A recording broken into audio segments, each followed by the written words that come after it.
anybody tó bá fẹ́ gbá mi mú ta ṣùgbọ́n ó yẹ ká sọ̀rọ̀ síbi tọ́rọ̀ wà mo ti sọ síwájú pé ó ń ṣe dáadáa ó ń gbá bọ́ọ̀lù sáwọn dáadáa ṣùgbọ́n kíni. nínú qualifier African Cup of Nations eléyìí tó wáyé lórílẹ̀‐èdè Egypt Odion Ighalo òun ló gba goal scorer nínú AFCON òun ló gba goal scorer ó tún ṣe dáadáa lórílẹ̀‐èdè China Illuminator ṣé lóòótọ́ ni pé Illuminator ṣé ó lóòótọ́ ni pé kò ń ṣerú Odion Ighalo òun ló yẹ kí ẹgbẹ́ agbábọ́ọ̀lù Manchester United kan ta ọgán. ọ̀nà méjì ni èmi máa ń gbàdúrà kan tó máa ní ìṣòro táyé mi ò fi dà á ní láti ní o n tó dé bá máa ń yù ó jẹ́ kó lọ gbé Odion Ighalo anyway on a personal level àti Nigerian level good achievement at least fún ẹni tó play Super Eagles tó máa kọ́ gbá bọ́ọ̀ fún Man U Odion Ighalo ló máa kọ́ san ó dẹ̀ jẹ́ the 4th African player tó máa gbá bọ́ọ̀ fún Man U abájí ka Kuti Fortune ta ka Jemba ta ka Manucho ọmọ Angola then Ighalo máa kàn so eré yẹn ó kan Ighalo ó kan Nàìjíríà á dùpẹ́ lọ́wọ́ ìgbà bá ní ká wò fín lórí ọ̀rọ̀ normal football level ó kò ń bẹ́ẹ̀. nígbà tí atọ́kùn tiẹ̀ ní ó ń gbá bọ́ọ̀lù dáadáa lórílẹ̀‐èdè China orílẹ̀‐èdè China lẹ pé ipò wo ni orílẹ̀‐èdè China wà tán bá ń ṣe àgbéléwọ̀n àwọn líìgì orílẹ̀‐èdè kọ̀ọ̀kan lágbàáyé. mo ṣe ń lapá bẹ́ẹ̀ mo ṣe ń lapá ṣùgbọ́n ìròyìn jàrìnrìn lẹ pé ó tiẹ̀ di àríyànjiyàn nígboro Odion Ighalo ó ní agbábọ́ọ̀lù àkọ́kọ́ lórílẹ̀‐èdè Nàìjíríà tí ó kọ́kọ́ lọ kópa nínú ẹgbẹ́ agbábọ́ọ̀lù Manchester United gẹ́gẹ́ bí ọmọ orílẹ̀‐èdè Nàìjíríà ìgbọ́n ìròyìn míì tún wà pé kò ń ṣòun ni agbábọ́ọ̀lù àkọ́kọ́ ṣe lè bá a tàn mọ́lẹ̀ sí kíní torí àwọn ará ilé tó ń gbọ́ wa.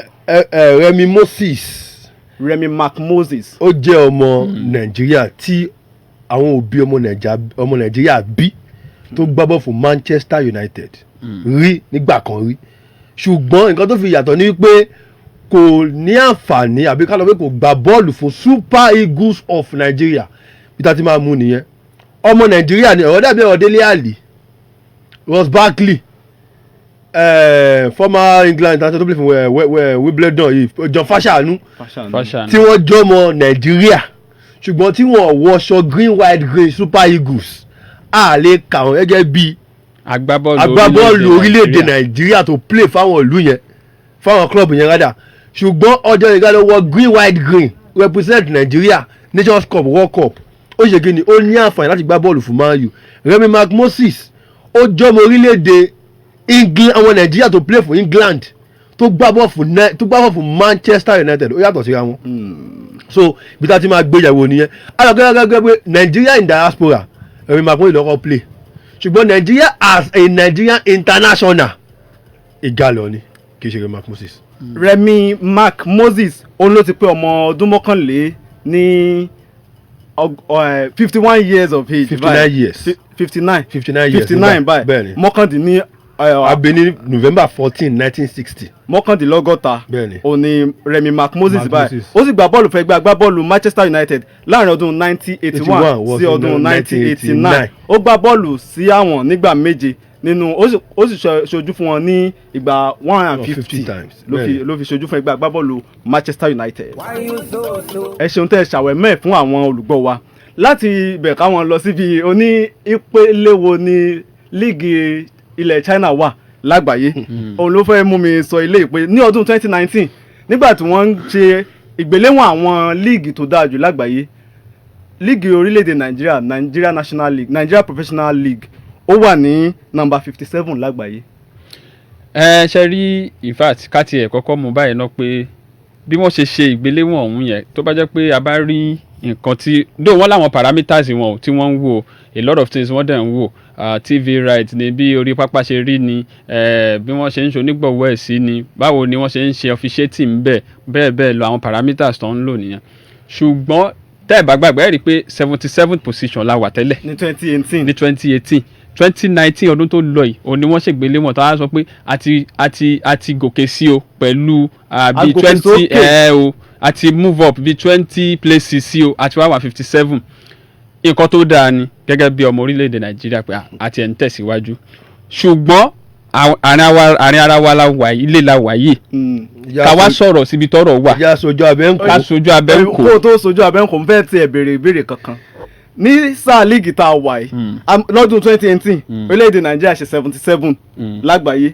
2019 wọ́n ṣe 57 2019 2018 wọ́n ti kọjá lọ 2020 la wà báyìí líìgì orílẹ̀-èdè Nàìjíríà ṣó ti ní onígbọ̀wọ́.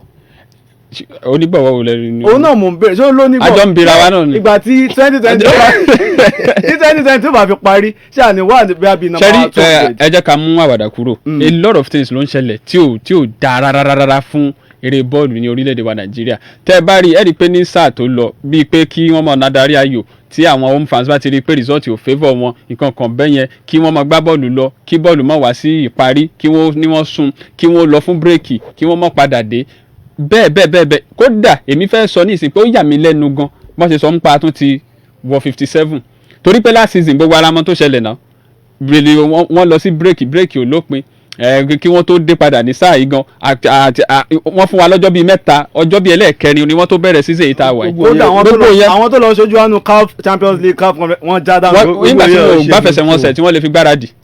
gbogbo yẹn ń ṣe tuntun. ṣẹ́gẹ̀t. ọ̀sẹ̀ máa fún wọn déètì mẹ́wàá ó ti mọ́ra. so gbogbo yẹn la máa gbéyàwó ń pé ṣáà tí ẹ̀ ń gòkè sí ẹ má jẹ́ ká tanra wa jẹ pẹ̀lú ranking tán fún wa àwa gangan ni ká ṣe assignment wa ń lé pé ṣáà ń gòkè sí ní abala eré ìdárayá ẹ fi bọ́ọ̀lù aláfẹsẹ̀gbá lẹ̀ ọ̀pọ̀lọpọ̀ eré ìdárayá ló wà tó yẹ pé a ní láti túnṣe gan ti bọ́ọ̀lù aláfẹsẹ̀gbá nìkan la kàn ń sọ líìgì wa ni ok ẹ wo líìgì abala kejì náà nìsín Nigeria National League wọ́n ní wọ́n lọ bírèkì ọdún ni àárí kí wọ́n padà dé. ọdún ò tí tán. ọdún ò tí tán. ọdún àbíbò ní illuminator ṣọdún ti tán. ṣé ó dájú pé máa padà wá ṣá bí à ń lọ ẹ ọyọ ṣáà ìpọ́njà ń gbá friendly matches. mo ṣáà pé shooting ṣáà ń gbá friendly ni. ọjà ń gbá friendly ni. à ń gbá friendly ni. ẹ ó ń bọ̀ nígbà tí kí lorúkọ máa tó kó tìmù ẹ̀ kúrò yìí tí wọ́n ra slot ẹ̀ ní Premier League. mo ti gbàgbé orúkọ ẹ̀. tí dàkádà rà àbí. kí n lọ́kọ́ ra slot ẹ̀ Delta Force ló ra slot ẹ̀. mo ti gbàgbé orúkọ ẹ̀ ó wà ní jẹ́jẹ́ ó lọ kó òun lè máa kópa nínú NNL mọ́ torí pé kò lọ bóyá kó ṣe máa lọ torí pé politics wà nbẹ ó lè withdraw team ẹ ó lè withdraw team yẹn ó lè ṣe ti wá rí i pé nígbà tó ń sọ ń gbà yẹn.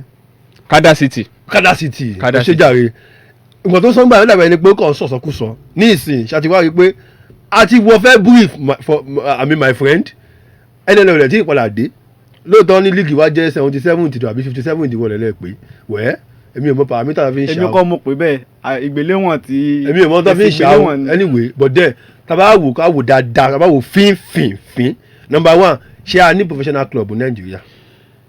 ṣé tẹ̀ rí in tó tún wá bani lọ́kàn jẹ́ ni pé ní Áfíríkà nílẹ̀ adúláwọ̀ tiwa gan bí gan ipò ẹlẹ́ẹ̀kẹjọ òun ni líìgì orílẹ̀-èdè wa wà. bọ̀ à ń sọ gbogbo ẹ̀ à ń sọ àwọn àkùdé kí lẹ rò pa a lè ṣe gan láti sún sọ́wọ́ iwájú. ọ̀rọ̀ kan ó kan tèmi ti yín sí. ayé tí mo mí kan lẹ̀. akọ̀ròyìn eré ìdárayá nìyí agbáfiyọyọ ní níbi ká ṣe àwẹ̀mọ́ ìròyìn eré ìdárayá níbi ká kọ ìròyìn eré ìdárayá kí lẹ rò pé orílẹ̀-èdè Nàìjíríà lè ṣe láti sún sọ́wọ́ iwájú lábala eré ìdárayá lábala bọ́ọ̀lù aláfẹsẹ̀gbá. ó jìn o. ó deep gan. o. ìyẹn pọ̀ díẹ̀. sọ díẹ̀. ṣèbí wọ́n announce fún apá ní sponsor wọ́n lè fi oyidi close to $500 million sọ pé over 5 years. ṣé ti Next TV. ẹ tún sọ. mọ bí tó. ṣé bí doni ṣe rí taba gbogbo wa là ń wo English Premier League à ń wo La Liga à ń wo Syria à ń gbé azin ká tó tẹ̀ sórí ayélujára rárá ó ti gbé wa a lè tẹ́ tiwa bẹ́ẹ̀ kó tó gbé wa yóò kọ́ rìnrìn àjò lọ. ó lè gbé ọ lọ season bíi 5 season ago. kó tó di pé ṣe rí mi ì lábàá láti fún wọn torí pé ohun tó jìn gan ohun tó surround the NPFL àbí Nigerian football pọ̀ ọjọ́ sátidé àbọ̀ onígbìnrin sọ̀rọ̀ wọ́n sọ kinní kan wọ́n ní ká lọ sí gbogbo local government each local government in Nigeria ká dá tíìmù kọ̀ọ̀kan lẹ̀ bóyá football tíìmù kan volleyball tíìmù kan kinní kan bá dá sílẹ̀ ká lọ sí developmental level wọ́n ní tàbá ní wọ́n ní imagine pé a ní tíìmù kan per local government a ní 774 local government all over Nigeria ká wá ní tíìmù kọ̀ọ̀kan each round wọ́n ní ṣáà mọ nǹkan tó máa ṣe ní orílẹ̀-èdè wa wọ́n sọ kínní kan wọ́n ní kò sí one professional football club ní Nigeria wọ́n ní article kan ní FIFA wípé for you láti ní professional football club ẹ gbọ́dọ̀ máa dìbò ni Nigerian club mẹ́rin ló ń dìbò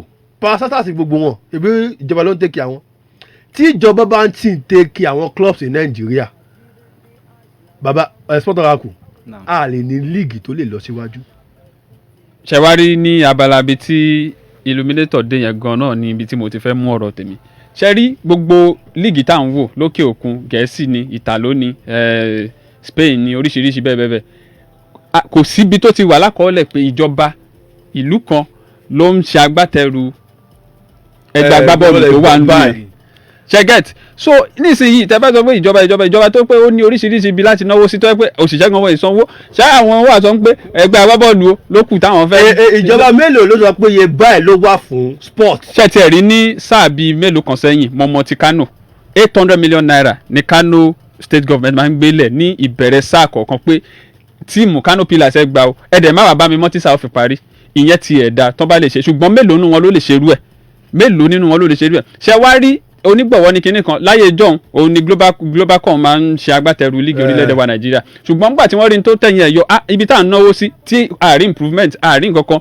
definitely eléyìí jẹ́ kó yé wa ń pé àwọn adarí tá à ń pè ní administrators sport administrators lórílẹ̀-èdè wa Nàìjíríà òun ni wọ́n ní ipa tó pọ̀ jù láti kó tí wọ́n bá fẹ́ kí nǹkan dáa kò sí nǹkan tẹ́ bá ṣòfin pé òkè o bá a ṣe fẹ́ kí líìgì wa kó máa rọrùn rè o kó máa ṣe rè o ó wá kù sọ́wọ́ ẹgbẹ́ bọ́ọ̀lù tí ò bá ti tiẹ̀. díẹ̀ gbà lẹ́nu Idris dẹ̀ LMC aṣòfin wọ́n á ní àwọn fún ẹ ní bán máàcì márùn ló ní gbá kò ní pé padà Nasarawa last week lọ́sọ̀ fún Nasarawa pé o lè máa gbá bọ́ọ̀lù padà nínú ilé ẹ̀ Nasarawa Kano Pillars àwọn nǹkan tó ṣẹlẹ̀ ń bẹ́ẹ̀ o bó ṣe blọ́dì tó àwọn ọlọ́mọ ìbéèrè ló ń béèrè pé ẹjọ́ ṣé LMC àbí Nàìjíríà lè ṣó ní status rárá àbí bí o ṣó lófin rárá tí wọ́n ń tẹ̀lé àbí akọ̀ jókòó sínú boardroom. framework ni wọ́n ní framework rules and regulations wọ́n ní. framed rules and regulations lápò ara tí wọ́n nìkan. ìjọba láti ń sọ yìí kí ni lẹ́gbẹ́lẹ́gbẹ́ náà wá lè ṣe láti fi ran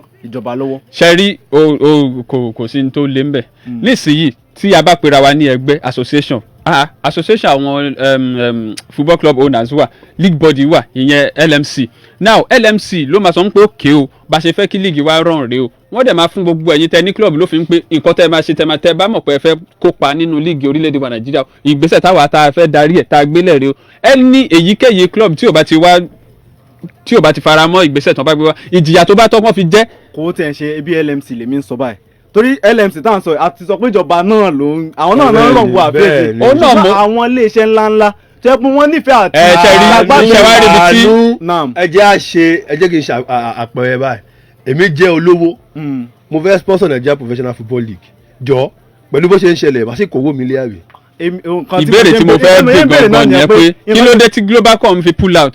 wọ́n lè wá bọ́ọ̀lù ṣe máa wá ibi tí mo fẹ́ kówó mi sí wọ́n lọ dàngájá ṣé wọ́n pe kíní kan ní accountability and transparency. ẹ̀yin ò rò pé wọ́n lè fún wọn ní gbèdéke pé nǹkan tí mo fẹ́ ni o mo fẹ́ máa sponsor sport o mo fẹ́ máa sponsor nǹkan báyìí ṣùgbọ́n àwọn nǹkan tí mo fẹ́ kẹ́ ṣe fún mi ó máa ní àwọn clause kan tó máa attach mọ́ àwọn deal tí wọ́n fẹ́ sign pẹ̀lú wọn.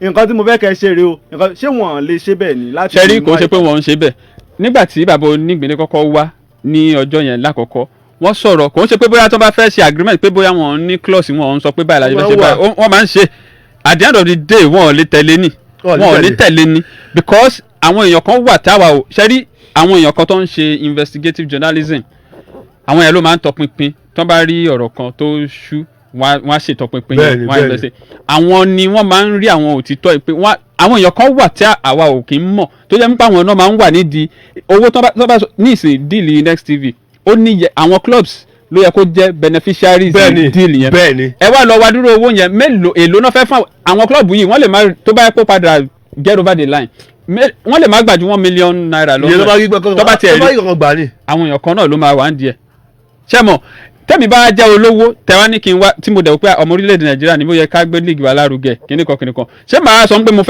fẹ́ fowó mi síbẹ̀ tí mo ti rí báwọn ará iwájú ṣe tiwọn tó ń ṣe báṣubàṣu. ìbá gbogbo yẹn lẹ̀ ṣe máa lò mo gbọ́ kinní kan lẹ́nu ọjọ́ mẹ́ta mo máa fowó kọ bo ogun wọn láṣìírí ni mo fẹ́ ṣe competition mo dẹ̀ gbowó lẹ̀ fún yín wípé ẹ ṣe competition báyìí àwọn tó yẹ kó wá kópa nínú kinní yẹn tó jẹ́ èèyàn àwọn tó jẹ́ mo sọ̀rọ̀ this is normal kì í ṣe football àwọn live sport entirely ni bọ́mì ní túpalẹ̀ tó yẹ kó wá kópa wọ́n yẹ láti gíní wọ́n yẹ láti kúrò ń bẹ̀ kí ni reason torí pé nígbà tó gbówó lẹ̀ owó tó yẹ kán expect kan ni àwọn tó gbówó fún fẹ́ gbé jáde ara tá à ń wí nìyẹn transparency and accountability màgbówó mi lẹ̀ fún yín ẹ wá ṣe bó ṣe wù yín mi lè rere ń bẹ̀ ń tó yẹ kẹ́ fi ṣe ẹ̀ ní fi ṣe mi lè kówó mi sí nǹkan báyẹn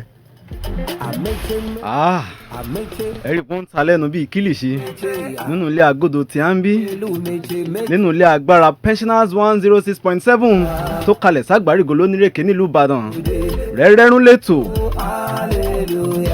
ètò eré ìdárayá níbi tá a ti mọ̀ ń jíròrò lórí àwọn nǹkan tó ń ṣẹlẹ̀ lágbọn eré ìdárayá nípínlẹ̀ Ọ̀yọ́ àti lórílẹ̀‐èdè Nàìjíríà. ẹ̀yin aráalé ẹ̀yin náà tẹ̀lé bá wa dá sí kó tó di pàmò tẹ̀síwájú ẹ pè sójú la 0908 111 1067 0908 111 1067 àti 0808 010 1067 0808 010 1067. àwọn tá a jọ ń kọ́ ọmọlòpọ̀ bọ̀ lórí ètò lọ́sàn-án tòní Tolú Raymond sport illuminator àti Idris Abiola àwọn àgbàfìrìyọ̀ lágbọn ìròyìn eré ìdárayá ni. ẹ̀yin tèmi ẹ jẹ́ ká tún máa tẹ̀síwájú kíní gẹ́gẹ́ bá a ṣe sọ lẹ́ẹ̀kan pé ó deep gan ó wide gan ẹ jẹ́ ká sọ̀rọ̀ nípa The Tigress tí wọ́n mọ bẹ̀rẹ̀ iṣẹ́ ìrìjú wọn nínú oṣù tá a wà yìí inú ìdíje tí wọ́n mọ̀ fi mọ̀ ta ní òkópa nínú Olympics 2020 tó máa wáyé ní orílẹ̀-èdè Japan nílùú Tokyo. wọ́n wà ní sọ̀rí pẹ̀lú orílẹ̀-èdè Serbia, USA àti Mozambique. ó ní agbára o. ṣe orílẹ̀-èdè Nàìjíríà bẹ́ẹ̀ pé torí ẹnìkan ni wọ́n mú nínú ìsọ̀rí kọ̀ọ̀kan. number one favourite àwọn ọkọ̀ USA ni àbátí wà wò fín àti òun Serbia àbátí wà wò fín àwọn ọkọ̀ àwọn àti Mozambique alẹ́ ẹ̀mọ́ tó máa ja ìjà yẹn ṣùgbọ́n tó kó jẹ́ nìkan a níṣẹ́ ṣe. ẹjọ́ ìjà wo la fẹ́ jà lórí ẹ ti ní favourite US. ṣe rí kò sí pé ká má dé ìnà pẹnu tó bá jẹ́ pé ká wò ó pé lórí bí wọ́n ṣe ń ta sánsán sí definitely USA láàfin kò tiẹ̀ sáré yàn jíjàn kò sí ṣùgbọ́n ọ̀rọ̀ eré ìdárayá ó jù bẹ́ẹ̀ lọ ẹ má bàa pé USA àti bá wọn gbárí ní World Cup tó lọ wọ́n lù wá náà ni a ti predict ẹ̀ tẹ́lẹ̀ pé wọ́n lù àwọn dẹ̀ lù wá ṣé wàá rí Serbia àti ìbáṣe ó dà pé àwọn ni wọ́n mọ̀ gbájú tán wọ́n wà ń pò keje lágbàáyé tá a bá ń sọ̀rọ̀ eré bọ́ọ̀lù aláfọwọ́jù sájọ àwọn náà kò ń ṣe ẹni tí a lè sọ mú pé a fẹ́ jọ máa fẹ̀gbẹ́kẹ̀gbẹ́ tá a bá ń sọ̀rọ̀ eré bọ́ọ̀lù aláfọwọ́jù sápẹ̀rẹ̀ basketball ṣùgbọ́n bó ṣe wá ṣẹlẹ̀ ẹ náà ni pé a ní kankan ju méjì tá a fẹ́ ju pé ká máa gbáradì lọ tá a bá gbáradì ó lè ṣeé ṣe kò sí nǹkan tí ò ṣeé ṣe lọ́rọ̀ eré ìdárayá Ọlọ́run lè ní kó bọ́ sí wa lọ́wọ́ tó bá dẹ̀ bọ́ sí wa lọ́wọ́ náà ara achievement náà ló jẹ́ fún wa The Tigress tẹ́lẹ̀tẹ́lẹ̀ a rí i pé àwọn méjì náà ni o àti The Tigers ti qualify ní tiwọn but The Tigress tá a bá wo Super Eagles The Tigress àti The Tigers àwọn mẹ́ta yìí náà mo fẹ́ lè sọ pé wọ́n jẹ́ nǹkan gidi tó ṣẹlẹ̀ sí wa ní 2019 àbí thereabout torí pé wọ́n ṣe dáadáa tá a dẹ̀ gbọ́dọ̀ parọ́ ẹ̀ ṣùgbọ́n lórí pé ta ni ó qualify USA Serbia Mozambique Nigeria ó le díẹ̀ o ṣùgbọ́n tá a bá ní dènà pẹ̀lú USA láti ẹ̀ fún. Illuminator pẹ̀lú bí wọ́n ṣe tó bí orílẹ̀-èdè Nàìjíríà ṣe gbá ìfigagbága wọn ṣé o rí pé ó ṣeé ṣe kórílẹ̀-èdè Nàìjíríà kó perégedé. ọ̀nà wo. orílẹ̀-èdè Mozambique orílẹ̀-èdè Mozambique. láwọn kan bá fà àbáṣáré náà wọn. tabasáré náà wọn. àbáṣáré Mozambique. àbáṣáré Mozambique. àbáṣáré rún wọn. wọ́n àti USA ńkọ́. USA àwọn àfàwọn ya pẹ́rẹpẹ́rẹ. àwọn yà wà ná USA. ọmọ orílẹ̀-èdè Nàìjíríà tí wọ́n sọ yẹn tó wá ní. tọ́wọ́ ti nà Serbia tọ́wọ́ ti nà Mozambique Serbia nà USA tọ́wọ́ ti nà Serbia USA nà Mozambique tọ́wọ́ ti wá di kíní. tàbí kí Serbia àti USA kan gbá draw. tọ́lọ́ jẹ́ bí simultaneous equation. kì í ṣe football ilé basketball tó bá fẹ́ lè dìbò over time wọ́n dẹ̀ make sure pẹ̀lú ẹ̀lẹ́kọ̀ọ́ bóyá USA màtọ́fẹ́ gbá Mozambique wọ́n play wọ́n á rẹ̀ wọ́n jù wọ́n ṣáà wọ́n ìbá kan ọwọ́ tí wọ́n rẹ̀ wọ́n against Nàìjíríà àwa náà wọ́n àwa wọ Olympic lójú àlá ẹ̀ nìkan ló ti ṣẹlẹ̀ kì í ṣe lójú ayé kì í ṣe pé nítorí ṣẹlẹ̀ ni pé The Tigress wọ́n ti gbìyànjú gan at least for the first time ní gẹ́gẹ́ bí orílẹ̀-èdè wọ́n láti adúláwọ̀ Africa ń bí àwọ̀ quarter final ní Women World Cup tó jẹ́ ti basketball èmi rí i pé tí wọ́n bá tiẹ̀ wá peléke tán tiẹ̀ qualify tíìmù yìí ẹjọ́ ẹ̀ maintain ẹ̀ Olympic pọ̀ gan competition pọ̀ gan káwọn ayé kìíní kò yẹ kó máa qualify náà kó di pé wọn ti ẹ̀ dá wọn mọ̀ gbá ẹ̀dùn wọn nù ẹ̀dùn wọn kìíní kan. àṣà wa nù. n tó máa ń ṣẹlẹ̀ lọ́wọ́ rẹ̀ so ká kí ibi tíìmù yẹn kó máa yẹ kìíní kó máa lọ bẹ́ẹ̀ wọ́n lè má qualify in fact mi ò tẹ̀ fọkàn sí náà tó bá qualify mi rékù ni báwo ló ṣe fẹ́ ṣe USA nítorí Ọlọ́run. báwo ni fẹ́ ṣe USA nítorí ọ̀rọ̀ gbogbo ẹ̀ dọwọ́ Ọlọ́run. náà ni.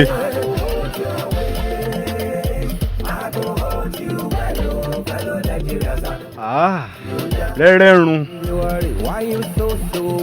ọwọ́ Ọlọ́run lẹ̀mí Nàìjíríà wà.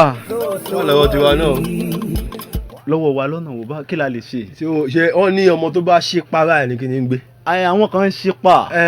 tá a bá ra lọ́wọ́ ọlọ́run máa sọ̀kalẹ̀ ni ọlọ́run fún wa lọ́gbọ́n fún wa gbogbo ẹ̀ bá ṣe tò sí ohun tí n bá ń ṣe náà lọ́tún bá tọ́. ṣùgbọ́n kinní kan wá ní o ẹ má gbàgbé o wípé alákòóso fún ìdàgbàsókè ọ̀rọ̀ ọdún àti eré ìdárayá ní orílẹ̀-èdè wa Nàìjíríà ẹ ṣe sùúrù wọ́n gbìyànjú.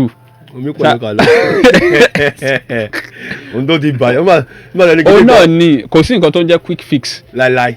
so but a rí i pé wọ́n ń sapá wọ́n ń gbìyànjú wọ́n ń lọ láti ibì kan sí ibì kan ṣùgbọ́n àdúrà tá à ń gbà ní pé kọ́lọ̀ ń jẹ́ ó ṣeé ṣe torí páwọn nìkan náà nìkan kọ́ wọn ò dá ṣe o kọ́lọ̀ ń jẹ́ ó ṣeé ṣe. àwọn kan lè máa.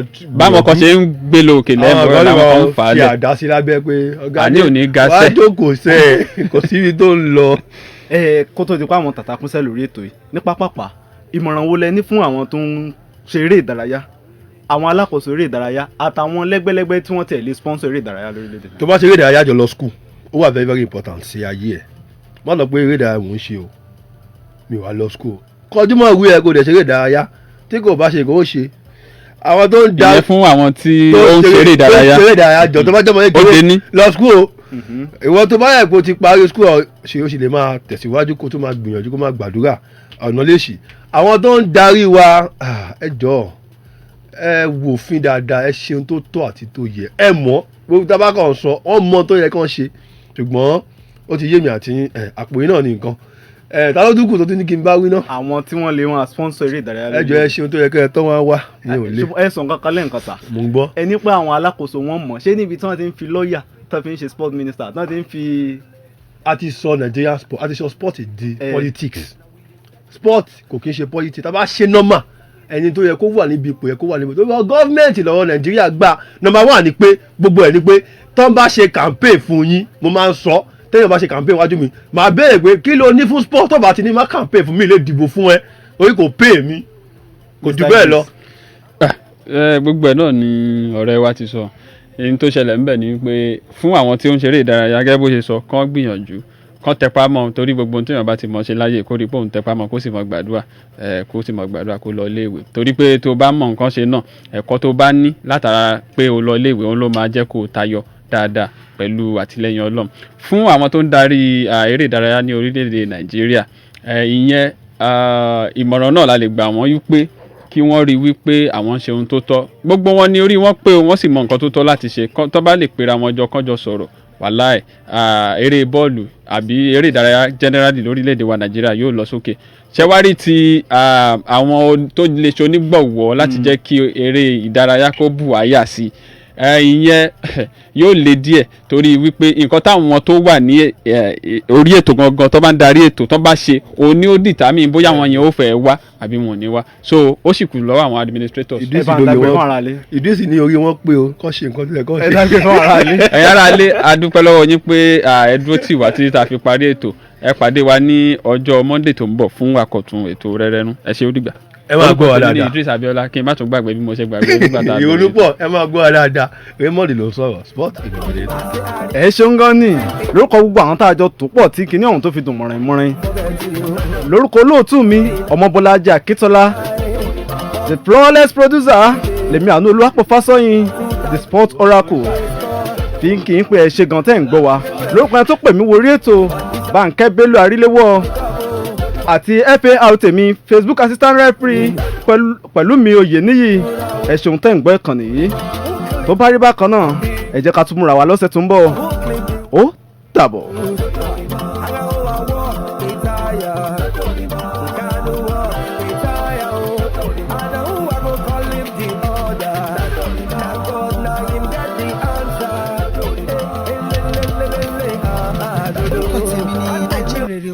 Yétúndé aya Ògúnṣọlá. Pensioners FM láwa yìí o 106.7 ní Onírèké. Mo wá rọ gbogbo ẹ̀yin ará ilé ní gbogbo Ọ̀yọ́ state nílùú Ìbàdàn. Pàápàá ní agbègbè tèmi wà láti Àpáta títí lọ sí Ọmí Àdìó lọ sí Bàkátàrì. Ẹ máa bá wa gbọ́ Pensioners FM. Ẹ ti mọ̀ pé àwọn bàbá àwọn màmá àwọn ni wọ́n ní. Lágbára Ọlọ́run yìí náà dàgbà o. Ẹ jẹ́ṣẹ́ ọwọ́ yín. Iṣẹ́ ọwọ́ àwọn bàbá wa ni wọ́n ń jẹ. Torí náà ẹ máa bá wa gbọ́ dáadáa. Gbogbo ètò tó dùn tó kọ́ni lẹ́kọ̀ọ́ tó ṣe ni láǹfààní gbogbo ẹ̀ lẹ́ máa gbọ́ lórí ẹ̀. Pensioners FM ni o 106.7. èrò ọjà olówó. Omi tuntun rú ẹja tuntun wọnú omi tuntun ọdún tuntun ìbẹ̀rẹ̀ ọ̀tun ni pẹ̀lú àǹfààní iyebíye ọ̀tun láti kéde ọ̀nà ìyè àti ìyìnrere Jésù Kristi ìjọ yín àgbéga ẹ̀sìn Islam ní mọ́ṣáláṣí yín ọdún ìbílẹ̀ àríyá ohun àjọ̀dún ẹgbẹ́ àti ìjọ yín gbogbo ẹ̀ lórí rédíò amóhùndùngbẹ̀mù Pensioners 106.7 FM Àgbárígo lónírèké ńbàdàn rédíò àgbàlódé ohun òmìnira ti gbé tèsì dànù ògbé tuntun dé jẹ́ àǹfààní ìpolówó ọjà iṣẹ́ tàbí òwò rẹ lẹ́dínwó lórí rédíò wa ẹ̀yin ìjọba lẹ́lẹ́kàǹkà iléeṣẹ́ ìjọba iléeṣẹ́ ajé lẹ́gbẹ́lẹ́gbẹ́ lọ́gbàlọ́gbà lájọ ìyálọ́jà babalájé oníṣẹ́ ọwọ́ àti ẹnìkọ̀ọ̀kan ará ìlú wọ́n ṣe ìkéde àti ìpolówó rẹ lẹ́dínwó lọ́dọ̀ wa ó dájú pé wàràwàrà tọ́mẹ̀tà ń tà ni wàá máa ta àǹfààní owó rẹ ọjà rẹ lóní rẹpẹtẹ sì wà pẹ̀lú Pensioners 106.7 FM ó ti fi kòkò sébẹ̀ òyìn mọ́mọ́ ni ẹ wá kájọ ṣòwò jèrè èrè lọ́lọ́jà ń jẹ. Oṣù dẹ̀dẹ̀ bí aró omilẹ̀ tìtì bí àròdá òjò ẹ̀dá ẹni ò tó tàná. Pensioners FM 106.7 ọlọ́run ló dirí ẹwà fákùkọ àkọ́kọ́ rú ẹ̀ láfíríkà.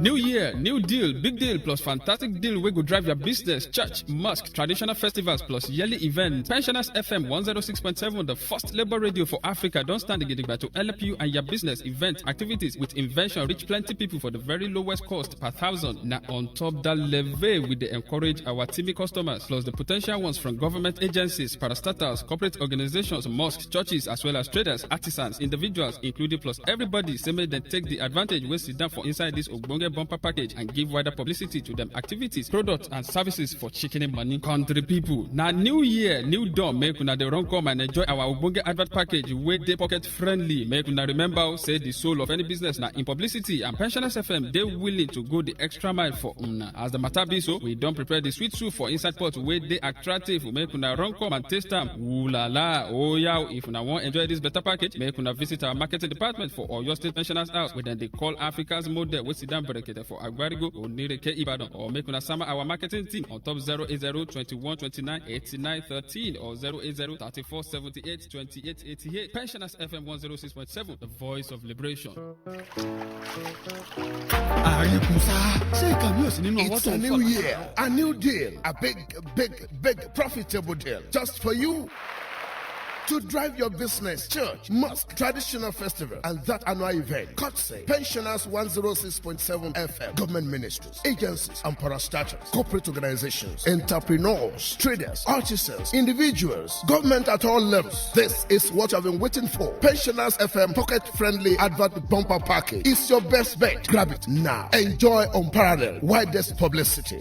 Sweet, delicious, and great taste. Ooh la la. Come and taste it. Visit Pensioners FM Marketing Department today at Oyo State Pensioners House, your popular Africa's model at Agbarigo, Onireke, Ibadan. Call the marketing team on 080 21 29 89 13 or 080 34 78 28 88. Patronize Pensioners 106.7 FM today. Enjoy at discounted rate. Pensioners FM 106.7, the voice of liberation.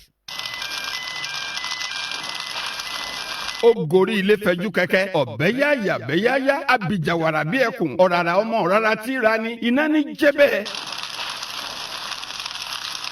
pẹ̀lẹ́pẹ̀lẹ́ tó wà lọ́wọ́ lásìkò yìí o nílé lóko lọ́jà lọ́fíìsì nílé iṣẹ́ àti gbogbo ibi tá a bá wà ẹ jẹ́ àdẹ̀bọ̀ iná kí iná má bàa ṣòro fún wa àti iná dídá àti iná ẹ̀lẹ́ńtíríìkì tá a bá ṣọ́ra iná lè sọlé ọlá dahoro. tó o bá fẹ́ kúrò nílé orísun iná gbogbo ilé rẹ nítorí wọ́n lè mú iná dé kí agbára iná pọ̀ ju bó ṣe yẹ lọ ẹ rí i dájú pé ẹ pa gas cooker yín àti orísun afẹ́fẹ́ gáàsì lára sìlíndà kẹ̀sì pàṣítóòfù tẹ̀ ń lò kẹ̀ tó jáde. bẹ́ẹ̀ ni o èkúrú lè tẹ̀yìn ní fàǹfà rí i dájú pé o pa jẹnẹrétọ̀ tàbí sítóòfù tí epo ń tán lọ nínú ẹ̀ kó tó rọ́pò mìíràn sí i tẹ́ ẹ bá ń sunlẹ̀ lágbàlá níta gbangba níwájú ilé tàbẹ́yìn ìkùlé ó pọn dandan kó o dúró ti ilẹ̀ tó ń sun náà torí o lè kúrò níbẹ̀ tán kí náà gba agbára kún agbára ẹ̀yin náà sì mọ̀ pé àràràn bọ́ǹbù lọ́wọ́ ní ọyẹ́ àti iná jẹ́ kí ló fi ń ṣeré bí orí ejò yìí àrísá iná àkótágìrì ejò la máa ń sọ iná ọmọ rárá mà ní. má ṣe tanná orí fóònù rẹ tó o bá ń dẹ epo sínú jẹnẹrétọ̀ lọ́wọ́ alẹ́ a ò sì mọ̀ bóyá iná jẹnẹrétọ̀ lẹ́yìn ń lò tẹ́lẹ̀ kí iná ọba ó tó dé kọ́kọ́ pa jẹnẹrétọ̀ náà kó o tó dá iná ẹ̀lẹ́ńtíríkì padà sínú ilé. ẹ̀yin ọ̀dọ́ àsìkò yìí ẹ sá fún ikú dẹ̀dẹ̀ gbò ká fi airpiece sétí ká máa ṣáàjì fóònù ká wá gbàgbé sùn lọ ewu ńlá ni o àbí kólúwa rẹ̀ gbé kọ́ọ̀lù tó wọlé sórí fóònù lásìkò tá à ń ṣáàjì fóònù lọ́wọ́ iná lè sọ gbua lójijì kò dìranto. ẹ̀yin òkúndùn bá nǹkan jẹ́ ẹ yé ti náà bọ̀gbẹ́ mọ́ lórí pé ẹ fẹ́ pa eku láyìíká lé lẹ́sẹ̀ títì àti lábúléko ẹ má gbèsù láàyè mọ́ torí iná lè jẹ́ ju iṣẹ́ tá a rán lọ. ó kọ́ dé òórùn dé èwo làbùrọ̀ máa fa sìgá fìn sọ àjókù sìgá káàkiri lẹ̀ fẹsẹ̀ rà iná tó lérò kó kú lè má kú àgàgà lásìkò ọ̀gbẹlẹ̀ àtọyẹ́ tára ohun gbogbo gbẹ̀ kan ọ̀kẹ́rẹ́ ò lóògùn ìfura lògùn ọ̀kẹ́rẹ́ jáwọ́ nínú àṣà títa láńtà tàbí àbẹ́là sùn lálẹ́ ewu ń bẹ lóko lóńgẹ́ fúnra rẹ̀ náà ewu ni. ọ̀rẹ́ wa má ṣe lo fóònù tàbí fi oògùn apakòkòrò lásìkò tó ń dáná gáàsì lọ́wọ́ nílé ìdáná. èèwọ̀ ni o kólúwa rẹ̀ má lọ fa ìjàmbá iná lẹ́sẹ̀ ẹni bá sanra aṣọ bẹ́ẹ̀ ṣòro lẹ́sẹ̀kẹsẹ̀ nínú sọ. èdè wọ ní kábọ̀gà ni o tó bá ń kọ́ọ̀lù tàbí gba ìpè lórí fóònù nílé epo ló fi yẹ kí gbogbo wa ó fura kára ó fún ni o bàbá màmá sisi ọlọ́wọ́ síbí àgàgà ẹ̀yin ọ̀dọ́kùnrin afirùngbọ̀fẹ́ náà má ṣe kúrò nílé ìdáná tí wàá fi dáná tán o kó má bàa sunlé onílé. tó o bá délé rẹ lálẹ́ tó o wá rí i pé òórùn gáàsì ti gbalé kankan ohun tí wàá ṣe ni pé kó o sáré ṣí gbogbo fèrèsé ilé ìdáná sílẹ̀ kí òórùn gáàsì lè jáde tó o bá tan náà ẹ̀lẹ́ńtíríkì nílé ìdáná pẹ́rẹ́ gbẹ́ugbẹ́ oníná ó ṣe bùlà tí ó sì fa ìjàmbá. ewu náà kì í pàwòdì àmọ́ ẹ sọ fún ènìyàn bí àwòdì pé kó yẹ fojú di náà wọn o ẹ̀yin ará ilé yìí ẹ yé fi jẹrikáàn tẹ̀ ra petrol sí ra kẹrosíìnì mọ́ nítorí irú ìwà yìí ló ń jẹ́ kí sítóòfù ó máa gbiná lójijì nígbà míì tó bá sì ń wakọ̀ lójú pópó má wakọ̀ súnmọ́ ọkọ̀ àjàgbé ejò tó gbé epo tó kún rẹ́rẹ́ o. ẹ̀yin ìyálọ́jà babalájẹ́ kí ló dé tẹ́ ò gbàmọ̀ràn tí ẹ tún fi ń ṣe káràkátà lábẹ́ wáyà high tension tàbí kọ́lé lábẹ́ wáyà lágbára orí ọ̀ká ló fi ń hàn mú o kẹ́ ẹ yá tètè gbọ́ kìlọ̀. pábánbárì ní àṣà fífi àwọn ọmọ wa sílẹ̀ láti dá sùn nínú ilé lálẹ́ nígbà tí bàbá àtìyá wọn ò sí nítòsí ọ̀dájú òbí mìíràn a máa ti àwọn ọmọ rẹ̀ mọ́nú ilé mú kọ́kọ́rọ́ jáde tí yóò sì dágbére fún àwọn ọmọ rẹ̀ wípé ìyókù tún dọ̀la o eléyìí léwu gan kí Ọlọ́run fòpin sí ikú àìtọ́jọ́ láwùjọ wa. rédíò àgbàlódé Personal FM 106.7 àgbárígo lónírèké ńbàdàn lónìí kẹ́ ẹ gbọ́ kìlọ̀. I'm going to bounce away Fuji Shemba.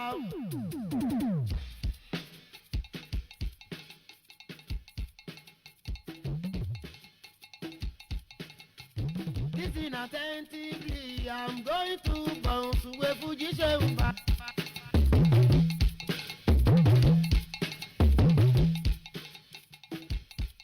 For your maximum enjoyment.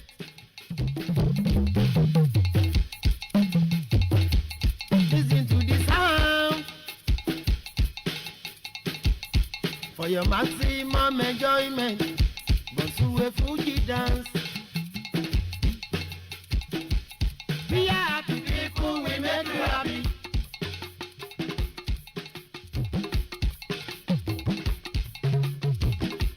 We are happy people, we make you happy. We are HAPPY. P-O-P-L-E. We are happy people, we make you happy.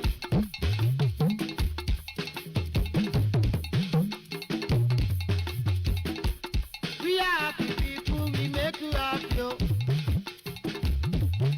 We are H-A-P-P-Y. P-O-P-L-E. We are happy people, we make you happy. Yeah. We are happy people, we make you happy. We are happy people, we make you happy.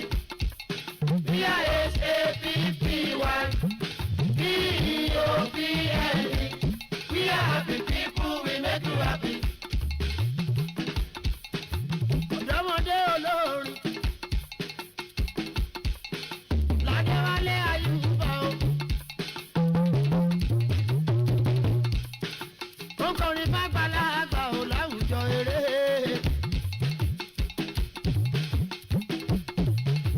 ọ̀dọ́mọdé olórin o nínú fẹ́lẹ́ pọfẹ́sọ̀ mi ó màmá kọrin fàgbàlagbà ò láwùjọ ijó.